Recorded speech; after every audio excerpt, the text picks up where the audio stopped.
tunduknya menandingi atau menyamai bagaimana kita tunduk dan patuhnya kepada Allah.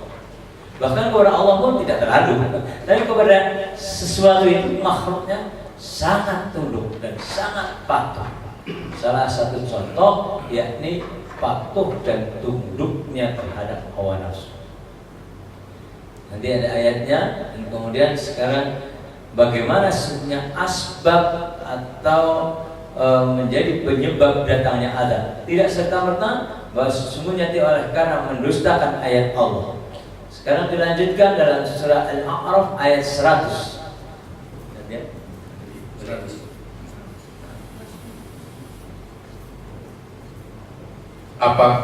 Apa tiadakah terang bagi orang-orang yang mempusakai bumi sesudah yang punya bahwa jika kami kehendaki, niscaya kami siksa mereka sebab dosanya, dan kami cap hatinya sampai mereka tiada mendengar atau memperhatikan. Jadi jikalau aku mau, kata Allah, untuk mau menyiksa kepada kaum di muka bumi ini oleh karena dosa-dosa mereka. Kalau nggak berdosa, tidak akan datangkan azab. Dengan azab berbagai macam-macam azab itu oleh karena dosanya manusia udah kebangetan. Oleh karena dosa munafik dan dosa musyrik itu sungguh seringkali tidak disadari oleh manusia. Kalau dosa-dosa seperti kezaliman, makan haram, bunuh, berzina, dari lagi melakukan saja dia sudah menyadari bahwa ini adalah dosa. Tapi kalau musyrik, masya Allah, sampai dia mati nggak nyadar. Makanya kalau nggak ditutup, nggak dibinasakan oleh Allah, ini orang menjadi penyakit. Itu. Jadi musyrik itu di dalam kitab Ihya Ulumuddin, Imam Ghazali menjelaskan, memberikan sebuah perumpamaan ibarat semut hitam berjalan di batu yang hitam di waktu malam yang gelap. Kira-kira bagaimana? Kelihatan nggak? Nggak kelihatan, samar sekali. Yang namanya semut hitam berjalan di batu yang hitam di waktu malam yang gelap, samar sekali. Musyrik ibarat seperti itu. Tahu-tahu orang yang rajin ibadah, sholat ya, umrah, sedekah, puasa, nyatanya di situ ada kemusyrikan. Nah, di kita mohon maaf, Islam di Indonesia itu masih ada sebuah kombinasi cara pemahaman Islam itu. Karena masih warisan-warisan nenek moyang.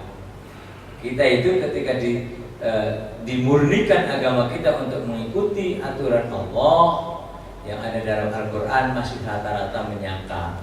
Untuk mengikuti Al-Quran rata-rata masih menolak. Oleh karena beranggapan saya masih mengikuti tradisi. Itu tradisi ini warisan nenek moyang. Coba lihat di dalam surah Al-Maidah ayat 104. Gantian ini.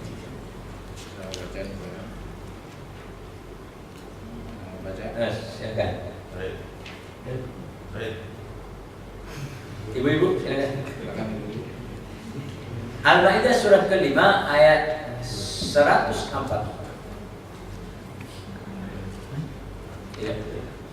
Apabila dikatakan kepada mereka, marilah kamu kepada apa yang diturunkan Allah dan kepada Rasul, mereka itu berkata, cukuplah bagi kami apa-apa yang kami perdapat dari bapak-bapak kami, meskipun bapak-bapak mereka itu tiada mengetahui sesuatu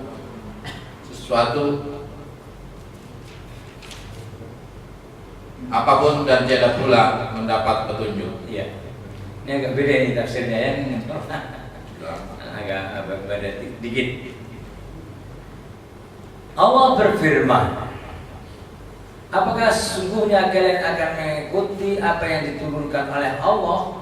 Kata mereka, rata-rata masyarakat mengatakan, aku mengikuti aturan apa yang telah diwariskan oleh nenek moyang kita terdahulu. Padahal kata Allah, apa yang telah kau wariskan dari nenek moyangmu, sungguh nenek moyangmu yang tidak tahu apa-apa pada waktu itu.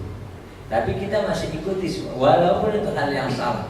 Contoh di kita masih banyak, maksudnya kita sudah muslim, kita sudah beriman, Tapi hal-hal yang mistik itu, yang misteri masih belum mau untuk disingkirkan. Ini masih sulit sekali. Sulitnya sama, bahkan lebih sulit bagaimana Rasulullah untuk memberantas kemusyrikan pada di Mekah pada waktu itu. Apalagi sekarang sudah dikemas dengan gaya-gaya Islam itu. Sekarang kan kalau Bapak dulu pernah ceramahnya Kiai Haji Zainuddin Hamzah mengatakan, beliau mengatakan sekarang sulit membedakan mana kiai, mana dukun. Dukun yang kayak kiai pakai ayat-ayat Quran, si kiainya juga pakai mantra-mantra, juga pakai jambi-jambi kayak dukun. Ya udah mirip itu.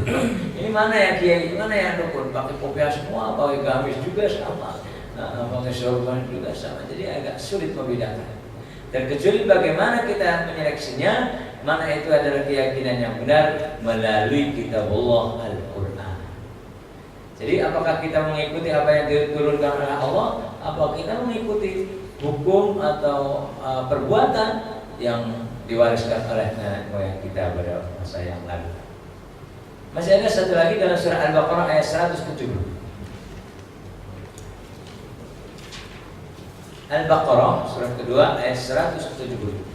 Wa idza qila lahum ittabi'u ma anzala Allah qalu bal nattabi'u ma alfayna 'alayhi aba'ana aw law kana aba'uhum la yaqiluna shay'an wa la yahtadun. Dan apabila dikatakan kepada mereka, ikutilah apa yang telah diturunkan Allah, mereka menjawab, tidak. Kami mengikuti apa yang kami dapati pada nenek moyang kami.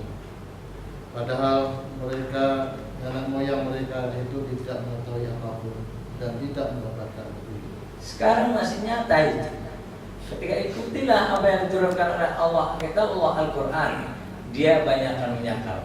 Saya masih mengikuti apa yang diwariskan nenek moyang kita. Oleh karena itu adalah hanya sekedar budaya. Budaya pun kalau menyangkut keyakinan itulah menjadi musyrik.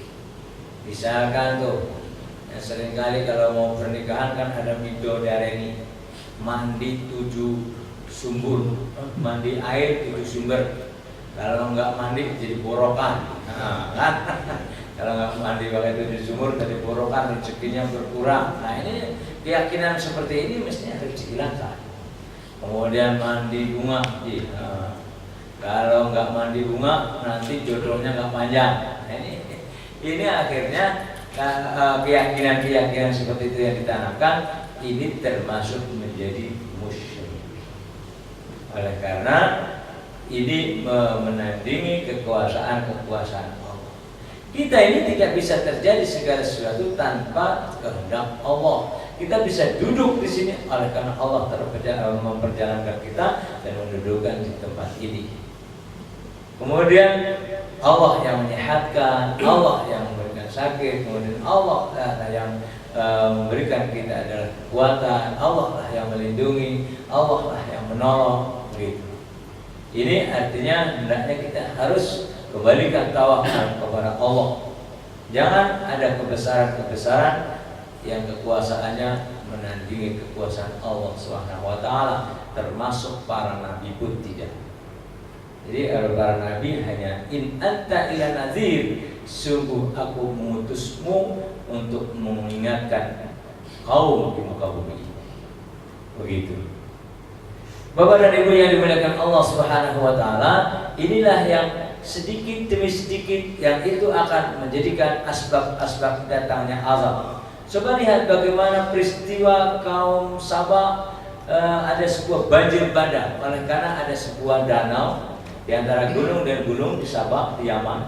Itu ada gunung dan gunung, dia dibikin bendungan. Kemudian pada waktu itu jebol. Sebabnya apa itu? Bukan semata-mata ada terkikis karena bangunan tua, tapi Allah sengaja datangkan azab itu. Dalam surah Sabah surah ke-34 ayat 15-16. A'udzu billahi minasy syaithanir rajim. Laqad kana li-sab'in fi maskanihim ayatun jannatan 'an yamin wash-shimal والشمال كلوا واشربوا من رزق ربكم واشكروا له بلدة طيبة ورب غفور. Ayat 15-16. Ketemu Ibu? Silakan.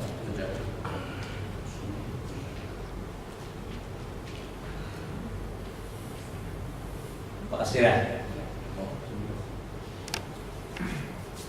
Sungguh bagi kaum Saba ada tanda kebesaran Tuhan di tempat kediaman mereka, yaitu dua buah kebun dan di sebelah kanan dan di sebelah kiri. Atau kepada mereka dikatakan, makanlah olehmu dari rezeki yang akan dianugerahkan Tuhanmu, dan bersyukurlah kepadanya. Negerimu ada negeri yang baik dan nyaman, sedara Tuhanmu adalah Tuhan yang Maha Pengampun. Iya. 16. Tetapi mereka berbalik, maka kami kirim kepada mereka banjir yang besar, dan kami ganti kedua kebun mereka dengan dua kebun yang ditumbuhi atau pohon-pohon yang berbuah, baik pohon asli dan sedikit pohon sirih. Pohon asal dan pohon sidr. Asal itu pohon yang pahit, dan kemudian pohon sidr adalah pahit dan apa di situ dia berduri yang enggak enak. Maka kaum Sabak pada waktu itu yang subur makmur gemak rubah roh sinawi toto tora harjo itu bebasan menancapkan tongkat 6 bulan kemudian dicabut keluar buahnya. Itu cuma tongkat seperti kayak di Indonesia itu. Nah, ini pohon singkong itu tancapnya 6 bulan kemudian itu ada buahnya, Masya Allah, direbus, dibakar, enak. Tapi setelah kaumnya ingkar, tidak bersyukur, ditempatkan di satu negeri yang subur, mereka itu akhirnya diazab oleh Allah, didatangkan banjir, yakni diasbabkan dari bendungan Katulampa, bendungan nama Al-Maharib di Sabah yang jebol. Bisa juga kalau Jakarta mengirim Katulampa tumpah, bisa ke Jakarta juga. Tapi tidak mustahil kemungkinan jika Allah itu adalah dekat, Allah yang melindungi, itu tidak jadikan malapetaka banjir, bisa saja terjadi. Jangan kemudian hanya berpikir logika saja bahwa karena banyak bangunan gedung yang mencakar langit sudah penuh, maka itu akhirnya datang banjir. Tapi di daerah-daerah yang masih belum banyak bangunan, seperti di Indramayu masih banyak sawah, banjir juga. Seperti di Jambi, di Kalimantan masih banyak pohon sawit, banjir juga. Artinya kan karena tidak mesti itu banyaknya bangunan, tapi karena Allah sudah mendatangkan azab karena kedustaan manusia. Kalau itu masih diingatkan oleh Allah, sadar, datangkan azab sekarang, itu hanya azab kecil di dunia. Tapi kalau pada satu waktu kita tidak menyadari akan kembali ke akhirat, itu ada datang azab yang besar, yakni adalah neraka. Azab yang kecil di dunia supaya manusia nyadar dan kembali kepada Allah. Sebagaimana peristiwa kaum Yunus pada waktu itu, ia didatangkan awan yang gelap pekat, kemudian sangat rendah, hanya sejengkal dengan kepala, dia sadar. Tapi ketika dia itu awan sudah pergi dan terang kembali, dia kembali bermaksiat, kembali mendustakannya. Jangan kemudian bangsa Indonesia juga seperti itu, lagi banjir, dia ngungsi pada nyadar. Giliran udah nggak banjir, udah baik, udah makmur, dia lupa lagi. Jangan terjadi seperti itu. Coba lihat di dalam surah manusia didatangkan sebuah malapetaka.